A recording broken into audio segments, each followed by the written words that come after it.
ISO is a camera setting that adjusts how your camera responds to the light that it's receiving, so it can make your camera more or less sensitive to different kinds of light. If you have a high ISO number, it's going to make your camera more sensitive to less light, and if you have a lower ISO number, it's going to make your camera less sensitive. So if you have a lot of light that's coming and hitting the sensor, you want to turn the ISO down to make it less receptive to that light. Another way to think about it is it's electronically boosting or amplifying the actual light that's hitting the camera sensor. And the ISO numbers are supposed to be standardized across all cameras. It's supposed to be a standard that camera manufacturers follow, but you will notice some variations between ISO 200 on camera A versus ISO on camera B. They might be slightly different, but they are supposed to be pretty similar. So for the most part, you can trust them. ISO increases your exposure the higher you raise it. So if you start at ISO 200 and you raise to ISO 400, that's going to increase your overall light level by one stop. If you go from ISO 400 to 800, that's going to increase by another stop. Every time you double an ISO value, it increases your exposure by a stop. And conversely, if you reduce your ISO number by half, you cut it in half, that will decrease your overall exposure by one stop. However, when you increase the ISO to increase exposure, you're also increasing the noise levels.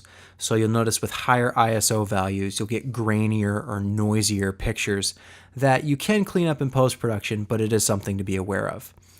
ISO values help offset aperture and shutter, the two other components of exposure. Your camera has three different ways that it sees light: through the aperture, through the shutter, and through ISO. ISO can help offset aperture and shutter by giving you more flexibility, so you can use your ISO values to pick specific aperture and shutter speeds. You'll notice that sensor size usually helps improve ISO performance. Smaller sensors are limited to smaller photosites. Those are the actual spots on the sensor that are picking up light. And when those photosites are smaller, ISO performance degrades. So you'll notice things like smartphones and compact cameras that have smaller sensors typically have worse ISO performance than bigger cameras with bigger sensors. ISO is one of the few camera settings that I would recommend putting into auto mode.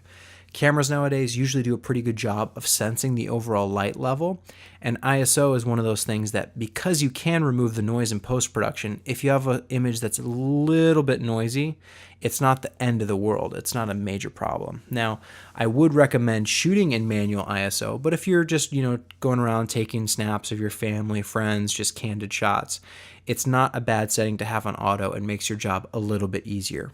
So hopefully that helps explain what ISO is. Remember, it's just one component of exposure. There's two other components, shutter and aperture, that also affect your exposure.